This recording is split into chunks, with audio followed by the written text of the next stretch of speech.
एक राजा था। अब राजाओं के ज्यादा कुछ काम तो होता नहीं है याशी, तो राजा को धुन सवार हुई। बोला आधी जो पूरी दौलत है राजकोष की किसी ऐसे को दे दूंगा जिसके पास पहले ही बहुत दौलत हो। तो अब राजा से जो मिले वही क्या दिखाने की कोशिश करे, हमारे पास ही बहुत कुछ है, हमारे पास ही बहुत कुछ है। और उसको जो मिला ये प्रदर्शित करता हुआ ही मिला कि हमारे पास बहुत कुछ है। राजा ने कहा ये ऐसी बात बन नहीं रही है, यहाँ तो हर आदमी बस दिखावा कर रहा है कि उसके पास बहुत कुछ है। तो राजा निकल रहा था, एक बैठा हुआ था वहां पे अपना साधु फकीर नंग धड़ंग पेड़ के नीचे बैठा हुआ है। पेड़ से आम गिरे हुए हैं, बहुत सारे आम गिरे हुए हैं। वो आमों को देख रहा है, फिर उसने एक आम उठा लिया, उसको भी देख रहा है और हंस रहा है। राजा ने कहा ये बढ़िया बात, ऐसे ही अपना दो कपड़ों में बैठा हुआ और पेड़ के नीचे, घर तो है नहीं, कुछ दौलत भी नहीं दिख रही है और तो कुछ है ही नहीं, ये आम गिरे हुए हैं, ये आम भी नहीं बटोर रहा, एक आम उठा रखा है और उसको देख के हंस रहा है।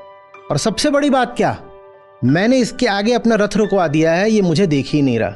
जबकि पिछले 6 महीने से मैं राज्य भर में घूम रहा हूं और हर आदमी मुझे देखते ही क्या करता है, पहली बात महाराज महाराज प्रणाम शत शत नमन, और दूसरी बात क्या दिखाता है, यार मेरे पास ही बहुत कुछ है, क्या पता थोड़ा बहुत ही महाराज की दौलत का हमें दान कर दें।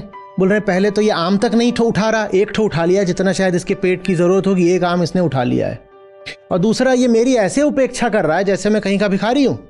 तो राजा वहीं जाके उसके सामने बैठ गया तो उसको एक निगाह ऐसे देख लिया, फकीर ने देख लिया अपना, तो अपने आम को देखने लगा। फिर उसने अपना आम छीला, थोड़ा सा चूसा, फिर देखा राजा को, राजा अभी तक वहीं बैठा है, तो उसने एक आम उठा के राजा को दे दिया।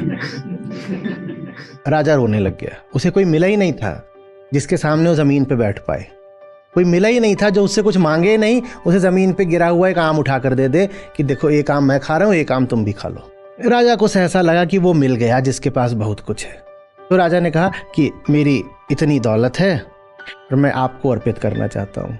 तो हंसने लग गया, बोले आप हंस रहे हैं मैं समझ रहा हूँ, आपको ज़रूरत नहीं है तो आप किसी और को दे दीजिएगा, आप जिसको भी देंगे आप ठीक ही देंगे, आप समझदार आदमी हैं। तो हंसते हंसते बोला नहीं, बात ये नहीं है कि मुझे नहीं चाहिए, बात यह है कि तुम इतने गरीब हो कि मैं तुमसे कुछ ले कैसे लूं।